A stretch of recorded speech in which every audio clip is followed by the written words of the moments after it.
Bonjour à tous, bonjour Guillaume. Bonjour Jean-Philippe.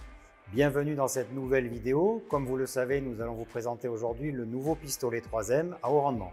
Guillaume, pourrais-tu nous présenter ce pistolet s'il te plaît? Ce pistolet à haut rendement est fait en composite. Il est ultra léger, 238 grammes et super résistant. Super résistant, je rebondis là-dessus. Si je le fais tomber, que se passe-t-il? Au pire des cas, le seul risque que tu peux avoir, c'est d'abîmer la buse. Vu que c'est une buse interchangeable, nous avons juste à la dévisser, retirer la buse et ensuite en mettre une nouvelle. L'atout de ce pistolet aussi, c'est de faciliter le changement de buse. Il y a 6 buses différentes, du 1-2 au 2. Donc pour plusieurs produits différents, que ce soit avec de la craie, de la peinture ou du vernis. Ensuite, on a une facilité de nettoyage du pistolet incroyable. C'est-à-dire qu'on va utiliser très peu de produits nettoyants pour nettoyer la buse.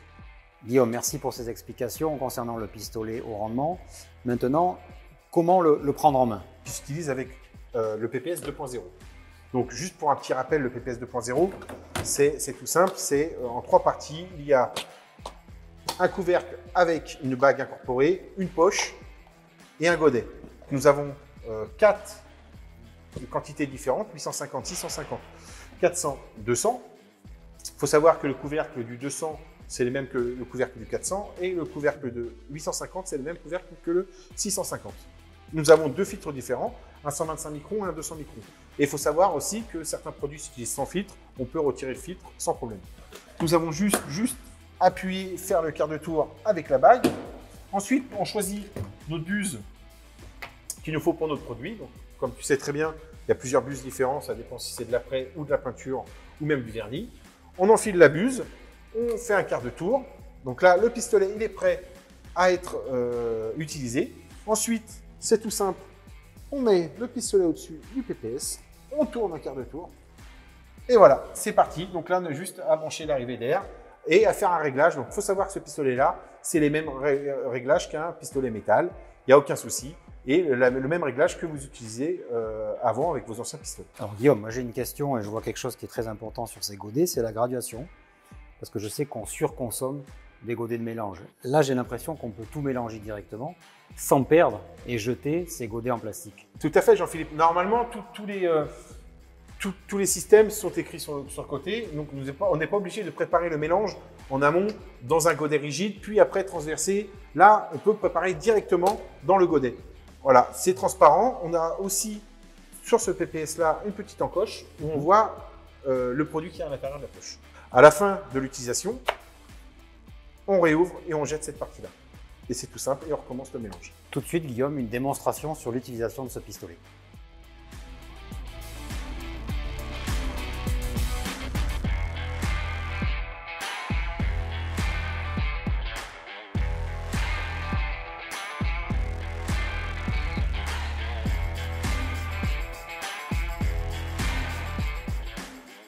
Vous venez de voir une application avec le nouveau pistolet 3M à haut rendement. Maintenant, il s'agit de le nettoyer. Guillaume, peux-tu nous montrer ça, s'il te plaît? Tu vas voir, c'est tout simple. Donc, on ne va pas nettoyer le pistolet, on va nettoyer la buse. Comme vous pouvez voir, il reste de la peinture dans la buse. Donc là, on vide la peinture avec un diluant. Donc, je reste appuyé sur la gâchette et en même temps, je joue avec un diluant et une pipette. Vous pouvez vous aider d'un goupillon, vous pouvez vous aider du matos que vous avez déjà. Il y a des bombes qui existent avec du diluant dedans, avec une pression, donc ça se nettoie encore beaucoup plus facilement.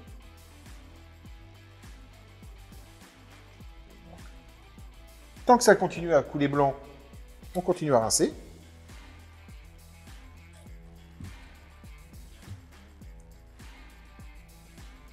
Voilà, l'intérieur est quasi fini. Il reste l'extérieur, donc là on peut prendre un petit chiffon. On met du diluant dessus, pardon. Et ensuite, on peut nettoyer l'extérieur pour aider au nettoyage. Donc là, un dernier petit coup. Et là, on peut voir voilà, que c'est transparent. Ensuite, c'est tout simple. On dévisse la bague. On retire. Comme vous pouvez voir, en fait, il y a juste le pointeau du pistolet à nettoyer. Ensuite, vous pouvez donner, vu que c'est du composite, vous pouvez donner un petit coup de chiffon. Ça ne sert à rien de le laisser tremper dans du diluant. Moi, ce que je fais après, c'est que je leur donne encore un petit coup là.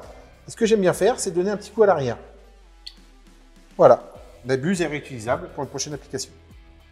Ok, très bien Guillaume. Je constate aussi une chose, c'est que tu utilises très peu de produits regarde pour par nettoyer. toi-même. Ah oui, effectivement. Regardez, on a utilisé très peu de produits pour nettoyer la buse et le pistolet. Donc, un nettoyage super simple. Très bien, merci à toi. Je constate aussi beaucoup de buses avec des couleurs et des systèmes différents. Peux-tu nous en parler, s'il te plaît? Alors, c'est vrai que j'ai oublié d'expliquer tout à l'heure, c'est que chaque diamètre de buse a sa propre couleur. Donc, ça peut aider de ne pas se tromper lorsque tu utilises la buse. Ensuite, avec le même pistolet, nous avons un autre atout. Vous devez connaître sûrement les pots sous pression. Oui. Donc, avec ce même pistolet, juste en changeant de buse, donc cette fois-ci, comme anciennement, donc là, c'est des buses en gravité, comme je vous ai montré depuis tout à l'heure. Nous avons aussi des buses pour la sous-pression. Donc, cette fois-ci, l'arrivée du produit se fera par le bas. Donc, c'est la même chose. On enfile la buse, on tourne un quart de tour la bague, mais cette fois-ci, on va y rajouter un petit tuyau flexible, donc qui est tout simple. Donc, c'est vraiment aussi l'histoire de quart de tour sur ce pistolet-là. Donc, on enfile le pistolet, on tourne. Ensuite, il y a une petite goupille à enlever sur ce petit tuyau. On le rajoute à la crosse, comme vous pouvez voir. On rajoute la petite goupille. Comme ça, le tuyau est bien maintenu sur la crosse. Ensuite, on rajoute les raccords pour aller sous le pot sous pression. Donc, lorsque vous avez des quantités, des grosses quantités de peinture à faire, mieux vaut prévoir un pot sous pression. Comme ça évite de changer de PPS tous les 5 minutes. Merci Guillaume pour toutes ces explications concernant ce nouveau pistolet à haut rendement 3M. Je voudrais savoir ce que tu vas nous présenter lors de la prochaine vidéo, s'il te plaît. Donc la prochaine vidéo, je vais vous présenter le disque flexible sur mousse de chez 3M. Très bien, merci à toi. Merci à tous. N'hésitez pas à nous faire part de vos commentaires et à liker cette vidéo. À très bientôt.